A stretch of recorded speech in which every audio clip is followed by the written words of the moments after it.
Hello students, मैं अंजलि पयाल स्वागत करती हूँ आपका आईसीटी वर्चुअल क्लासरूम देहरादून से। कैसे हैं आप सब लोग? उम्मीद करती हूँ आप सब लोग अच्छे होंगे और अपनी लाइफ में बहुत बेहतर कुछ कर रहे होंगे। आज हम बात कर रहे हैं क्लास 12th की केमिस्ट्री की और चैप्टर आपका चल रहा है haloalkanes and haloarenes, जिसमें हेलो एरीन के रासायनिक गुण आप लोग देख रहे हैं, जिसके अंतर्गत बहुत सारी रासायनिक अभिक्रियाएं आप लोगों ने देखी। आज के सेशन में आगे चलते हैं। लास्ट सेशन में न्यूक्लियोफिलिक सब्स्टिट्यूशन रिएक्शन की बात की थी, जिसमें कि एसएनए और मैकेनिज्म पर आप लोगों ने बात की थी और फिर आपने बोला था कि ऑर्थो, पैरा और मेटा जो आपका यहाँ पर क्लोरो जो हेलो एरीन होते हैं उनमें ऑर्थो, पैरा और मेटा पर आपका जैसे नाइट्रो ग्रुप आ रहा था, कोई न्यूक्लियोफाइल है तो फिर आपका जो न्यूक्लियोफिलिक सब्स्टिट्यूशन है वो किस प्रकार से होगा। तो आपने बोला कि मैम अगर ऑर्थो और पैरा पर है तो वो आसानी से फिर न्यूक्लियोफिलिक सब्स्टिट्यूशन रिएक्शन देगा, जबकि मेटा पर ऐसा नहीं हो रहा है। ठीक है ना। आज के सेशन में इलेक्ट्रोफिलिक सब्स्टिट्यूशन की बात करेंगे हम, यानी इलेक्ट्रॉन रागी प्रतिस्थापन।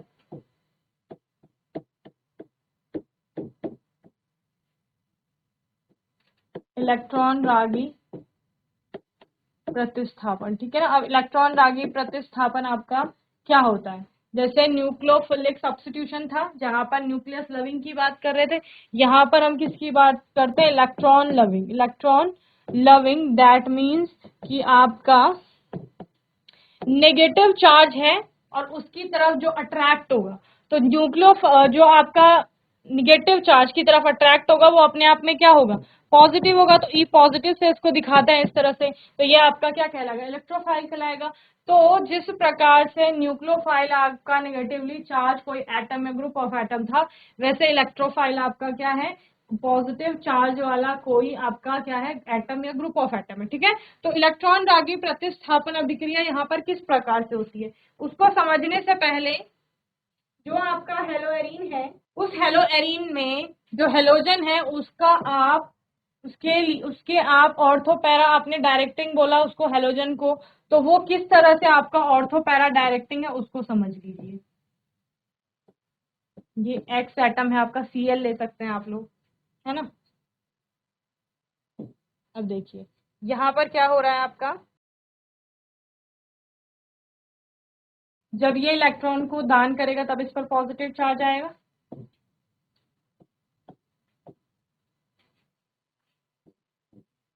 यहाँ पर नेगेटिव चार्ज आ गया, यहाँ पर आपका क्या आ गया? Cl x, ठीक है, x विथ पॉजिटिव चार्ज, इस तरह से। और क्या हो गया है? क्योंकि यहाँ से इलेक्ट्रॉन आपका इधर को आया तो यहाँ पर डबल बॉन्ड आ गया आपका। ओके, देन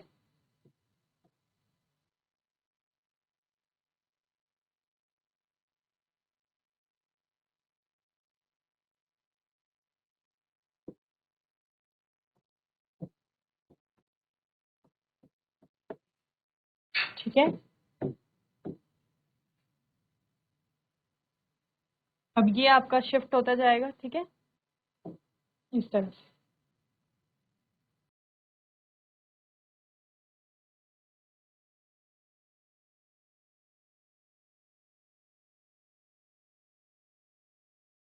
यहाँ पर पॉजिटिव चार्ज,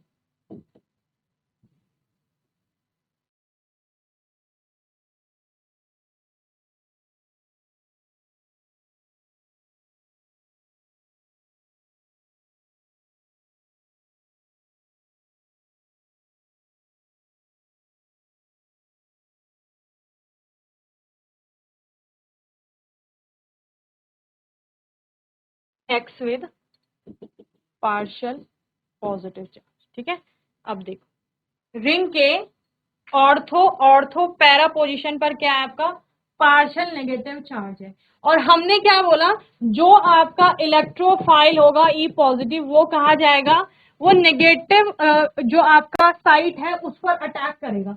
तो यानी जो आने वाला इलेक्ट्रोफाइल होगा वो यहाँ इन पोजीशन पर आपका क्या करेगा? अटैक करेगा। समझ रहे हो? यानी कि अगर हम इलेक्ट्रोफिलिक सब्स्टिट्यूशन रिएक्शन की बात कर रहे हैं तो उस इलेक्ट्रोफिलिक सब्स्टिट्यूशन रिएक्शन में आपका यहां से हाइड्रोजन का प्रतिस्थापन होगा। ठीक है, और वहां पर आपका एक एटम जुड़ने आएगा और फिर आपका क्या बनेंगे? प्रोडक्ट बनेंगे, और बनने वाले प्रोडक्ट क्या होंगे? ऑर्थो या पैरा प्रोडक्ट होंगे। समझ रहे हैं? चलिए इसको नोट करेंगे, फिर हम लोग आगे देखेंगे। चलिए लिखेंगे क्या इसमें?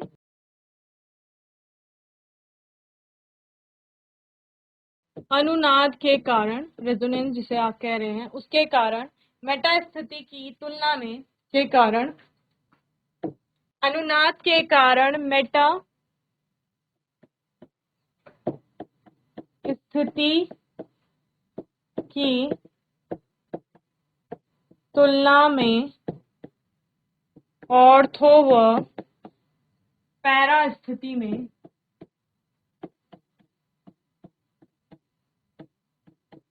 इलेक्ट्रॉन डेंसिटी यानी इलेक्ट्रॉन घनत्व बढ़ जाता है। ठीक है, इलेक्ट्रॉन घनत्व बढ़ जाता है। अब माइनस आई इफेक्ट के कारण, माइनस आई प्रभाव के कारण बेंजीन की जो प्रकृति होती है, हेलोजन की जो प्रकृति होती है, ठीक है ना, माइनस आई प्रभाव के कारण हेलोजन, माइनस आई प्रभाव के कारण हेलोजन परमाणु की प्रकृति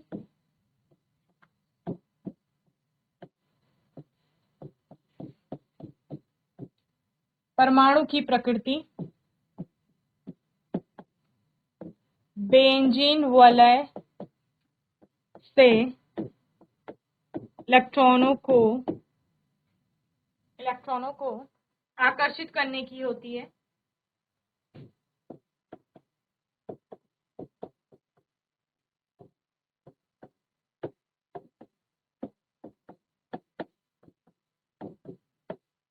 अतः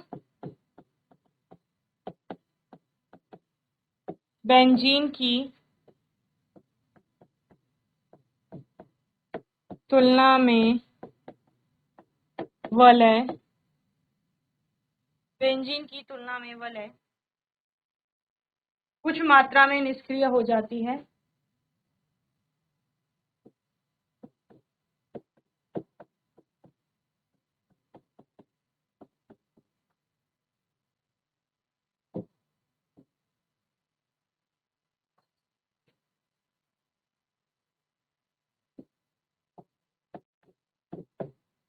इससे क्या समझे? देखो क्या बोला गया है, अनुनाद के कारण मेटा स्थिति की तुलना में ऑर्थो व पैरा स्थिति में इलेक्ट्रॉन घनत्व तो बढ़ जाता है। सिंपल सी बात है। माइनस आई प्रभाव जो देखने को मिल रहा है, उसके कारण जो ये हेलोजन जुड़ा हुआ है, ये हेलोजन आपका क्या कर रहा है, इस बेंजीन रिंग से आपका जो यहाँ पर इलेक्ट्रॉन है, उन इलेक्ट्रॉनों को क्या कर रहा है, आकर्षित कर रहा है। ठीक है ना, जिससे कि बेंजीन की तुलना में, अब बेंजीन में तो कोई हेलोजन है नहीं, तो बेंजीन की तुलना में ये जो हेलो एरीन है, ये क्या हो रहे हैं, निष्क्रिय हो रहे हैं। आपके समझ रहे हैं, निष्क्रिय हो जाते हैं। अतः इसका मतलब क्या है, अतः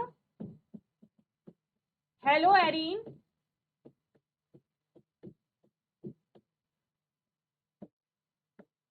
में इलेक्ट्रॉन रागी प्रतिस्थापन जो होगा वो स्लो होगा। सिंपल सी बात, समझ रहे हैं? हेलो एरीन में इलेक्ट्रॉन रागी प्रतिस्थापन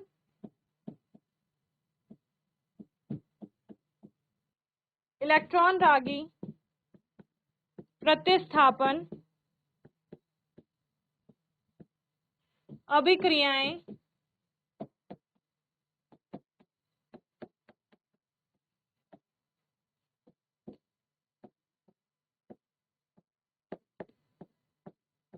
मंद होती है। ठीक है, और आपको और ज्यादा अच्छी कंडीशन देनी पड़ेंगी जिससे कि ये अभिक्रिया आपकी हो पाए। ठीक है ना, चलिए अब यहाँ पर कुछ अभिक्रियाओं को पढ़ते हैं आप इलेक्ट्रॉन रागी प्रतिस्थापन के अंतर्गत, जिसमें आपका आता है हेलोजिनेशन आता है, इसके अलावा नाइट्रेशन आता है, सल्फोनेशन आता है, और फ्रीडल क्राफ्ट की दो अभिक्रियाएं आती हैं, एक एल्काइलेशन आता है और एक आपका एसाइलेशन आता है। ठीक है, क्या क्या बोला मैंने, हेलोजिनेशन आएगा आपका, नाइट्रेशन आएगा, सल्फोनेशन आएगा, और फ्रीडल क्राफ्ट की दो अभिक्रियाएं आती हैं, जो कि एक एल्काइलेशन है और दूसरा एसाइलेशन है। ठीक है, मोस्ट इंपॉर्टेंट रिएक्शन है आपकी, इनको बहुत अच्छे से आप लोग देख लेंगे। सबसे पहले हेलोजिनेशन की बात करेंगे, जिसको हेलोजनन या हेलोजनीकरण भी आप लोग कहते हैं। ठीक है, चलिए क्या है आपके पास, किसकी अभिक्रियाएं देख रहे हो? हेलो एरीन की देख रहे हैं, एक ले लेते हैं। हेलो एरीन क्लोरोबेंजीन को ले रहे थे पहले से, फिर से वही ले लो।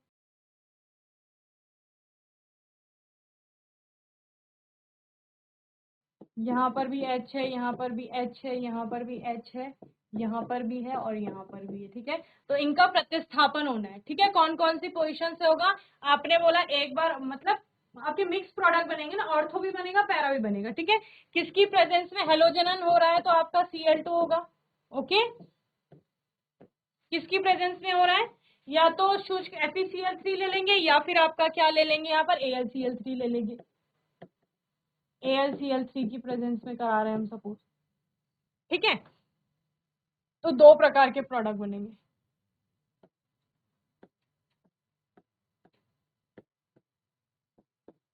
एक ऑर्थो बनेगा और दूसरा आपका क्या बनेगा? पैरा बनेगा। ठीक है, चलिए एक ऑर्थो बनेगा, ये आपका ऑर्थो है और वो आपका क्या है? पैरा। 1 2 और 1 4। अब कौन सा आपका माइनर होगा और कौन सा आपका मेजर होगा, समझ रहे हैं? ये आपको बताना। चलिए, तो आपको ध्यान देना है हमेशा, ऑर्थो की तुलना में पैरा आपका अधिक स्टेबल होता है। क्या बोला मैंने? पैरा का जो स्थायित्व होता है वो ऑर्थो की तुलना में अधिक होता है। क्यों होता है? ऑर्थो में आपका ये दोनों ग्रुप पास पास होते हैं, पास पास है ना, 1 और 2 की पोजीशन में, तो दोनों के बीच में रिपल्सन होगा, यानी कि प्रतिकर्षण होगा। ठीक है, प्रतिकर्षण के कारण यहाँ स्टेबिलिटी कम हो जाएगी। लेकिन यहाँ पर ऑर्थो पैरा पोजिशन जो है, ये दोनों ग्रुप एक दूसरे से बहुत दूर है, इस वजह से प्रतिकर्षण की संभावना नहीं है और आपका स्टेबिलिटी अधिक होगी। तो ये आपका क्या आएगा? मेजर प्रोडक्ट आएगा, जिसको आप मुख्य उत्पाद भी कहते हैं, जो कि आपका क्या है? पैरा है, और जिसको आप 1 4 करके भी पढ़ते हैं। ठीक है, और ये आपका ऑर्थो है 1 2। ठीक है, और कैसा है? माइनर प्रोडक्ट होगा। समझ गए? तो पैरा प्रोडक्ट आपका क्या है? स्टेबल है और मेजर प्रोडक्ट है। वहीं पर आपका जो ऑर्थो प्रोडक्ट है वो कैसा है? माइनर है, और यहाँ पर कैसा होगा? लेस स्टेबल होगा, इसलिए वो आपका माइनर। चलिए नेक्स्ट है आपका नाइट्रेशन। नाइट्रेशन, नाइट्रीकरण।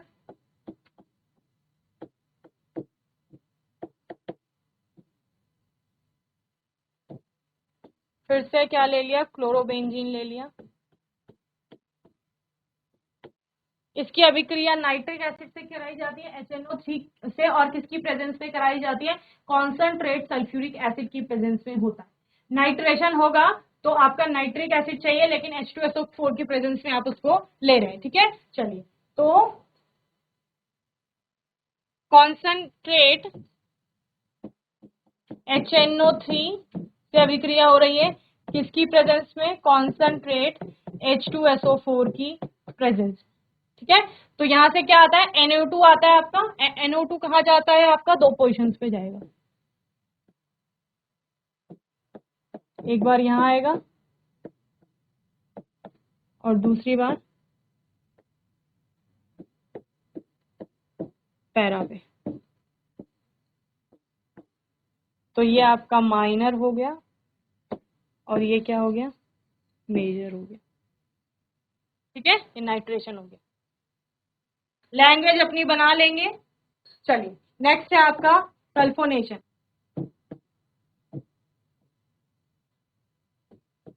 सल्फोनेशन, सल्फोनीकरण।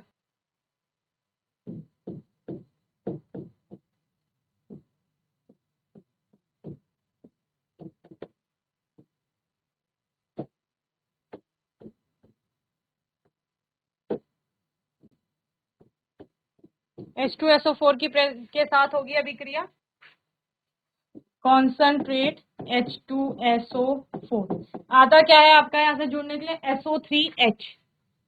ठीक है, एक बार यहां आएगा SO3H ऑर्थो पे और एक बार पैरा पे।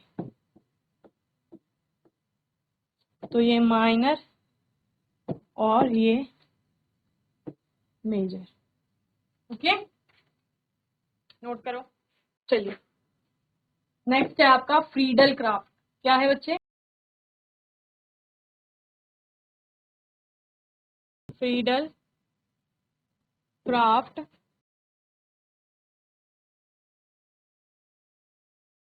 एल्काइलेशन। ठीक है, हिंदी में लिखे फ्रीडल क्राफ्ट एल्कलीकरण भी आता है, ठीक है ना। तो फ्रीडल क्राफ्ट की एक एल्काइलेशन एक एसाइलेशन है। या तो आप सिर्फ फ्रीडल क्राफ्ट की अभिक्रिया लिखिए और एक बार एल्काइलेशन के अंतर्गत अभिक्रिया लिखिए।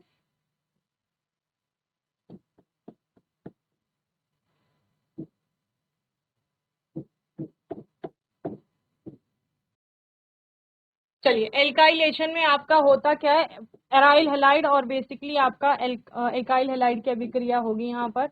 जैसे आपने CH3Cl ले लिया यहाँ पर, ठीक है। तो एल्काइलेशन, जैसे नाम से ही समझ आ रहा है, एल्काइल ग्रुप आपका जुड़ेगा इस हेलोएरिन से, ठीक है। ये अभिक्रिया भी आपका, जैसे आप ले सकते हैं निर्जल AlCl3 ले लेते हैं या फिर FeCl3 भी ले लेते हैं आप। सपोज FeCl3 की प्रेजेंस में हो रही है, ओके। देन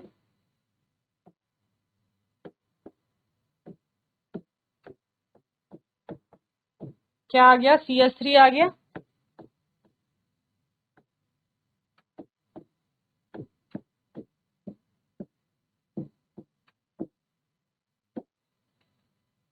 माइनर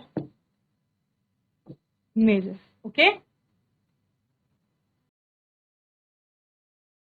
ये 1-chloro-2-methyl बेंजीन, 1-chloro-2-methyl बेंजीन। और ये क्या होगा, 1-chloro-4-methyl बेंजीन, ठीक है। चलिए, नेक्स्ट है आपका एसाइलेशन। फ्रीडल क्राफ्ट की ही है ये एसाइलेशन, जिसमें आपका क्या होगा, हेलोएरिन की अभिक्रिया जो है वो हो रही है CH3COCl, ठीक है। CH3COCl से हो रही है।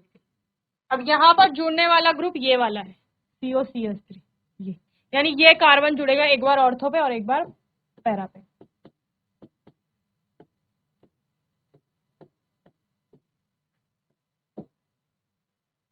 निर्जल FeCl3 भी आप लिख सकते हैं, ठीक है, उसकी प्रेजेंस में भी हो जाएगी Cl।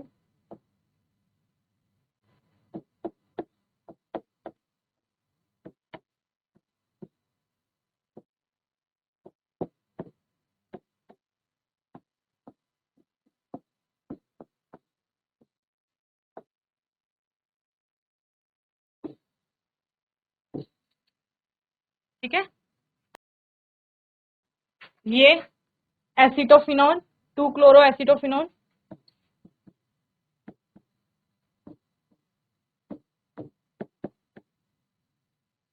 और ये 4-क्लोरो।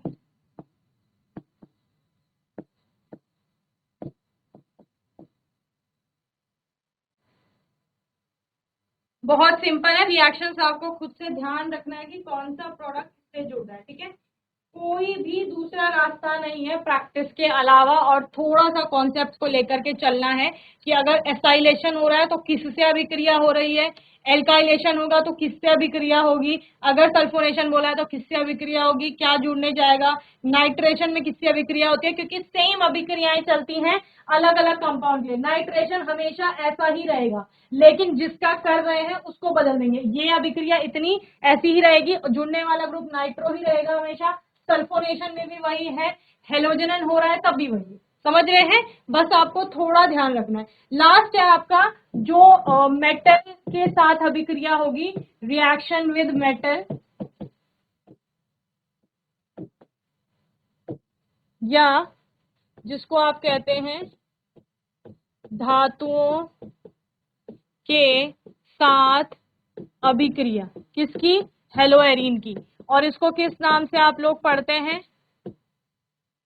इसको किस नाम से पढ़ते हैं?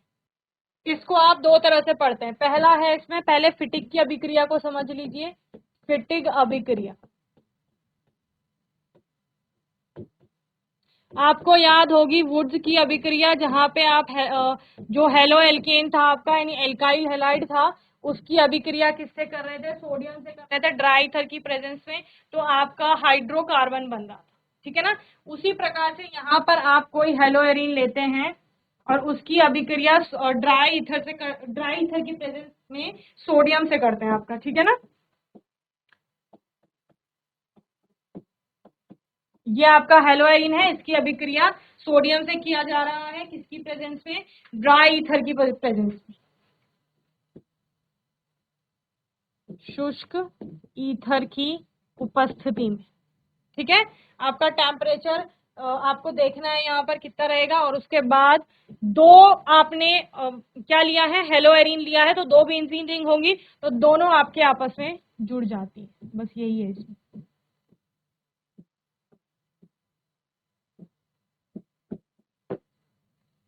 ओके, जिसको आप क्या कहते हैं? डायफिनाइल कहते हैं। क्या कहते हैं बच्चे? Plus twice of NaX। आपको याद है वुड्स में आपने क्या किया था? दो RX लिए थे, एक्स एक्स हट गया था दोनों से, और दोनों R जो थे एल्काइल ग्रुप थे वो कंबाइन हो गए थे। यहाँ पर भी क्या होगा? ये X जो है, दो आपने क्या लिए हैं? हेलोएरिन लिए है ना, दो मॉलिक्यूल लिए आपने, तो दोनों के XX Na के साथ चले गए और दोनों जो बेंजीन रिंग है वो आपस में जुड़ करके दोनों फिनाइल रिंग डायफिनाइल उन्होंने बना लिया। ये फिटिक की अभिक्रिया हो गई। वुड्स की आपने पढ़ ली है। एक अभिक्रिया अब आपकी आती है जिसको कहा जाता है वुड्स फिटिक, ठीक है। अब दोनों को आप मिला देंगे। वुड्स में आपने क्या लिया था? एल्काइल हैलाइड लिया था, और फिटिंग में आपने क्या लिया? एराइल हैलाइड लिया। तो यहाँ आप क्या करेंगे? एक ले लेंगे आप एल्काइल हैलाइड और एक ले लेंगे क्या? एराइल हैलाइड, ठीक है। एक आपने क्या लिया? एल्काइल हैलाइड लिया, ये आपका एराइल हैलाइड हो गया, और एक आपने एल्काइल हैलाइड ले लिया, ठीक है। एक्स एक्स Na के साथ चले जाएंगे, ये भी यहाँ और ये भी यहाँ, और ये R यहाँ आ जाए। ड्राई ईथर की प्रेजेंस में रिएक्शन होगी, शुष्क ईथर की प्रेजेंस में।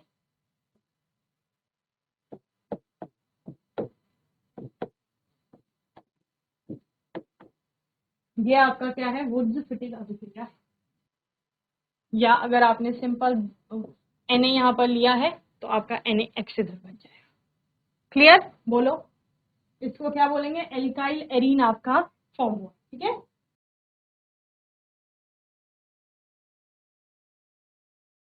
चलिए, तो आज के सेशन में हम लोगों ने क्या किया? इलेक्ट्रॉन रागी प्रतिस्थापन अभिक्रिया को देखा, और उसके अंतर्गत हमने हेलोजिनेशन देखा, नाइट्रेशन देखा, सल्फोनेशन देखा, फ्रीडल क्राफ्ट की दो अभिक्रियाएं देखी, एल्काइलेशन एंड एसाइलेशन।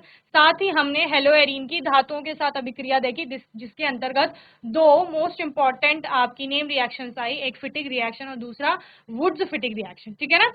इस चैप्टर को यहाँ तक आपका पूरा अच्छे से रिवाइज कर लेंगे। अब इसका एक लास्ट टॉपिक बचता है जो कि पॉली हेलोजन कंपाउंड से आपका, उससे भी क्वेश्चन आते हैं, तो आने वाले सेशन में हम उस पर बात करेंगे। बाकी आपका कोई भी डाउट होगा, क्वेश्चन होगा, तो सेशन में आप लोग पूछ लेंगे। और तब तक के लिए ICT वर्चुअल क्लासरूम से जुड़ने के लिए धन्यवाद।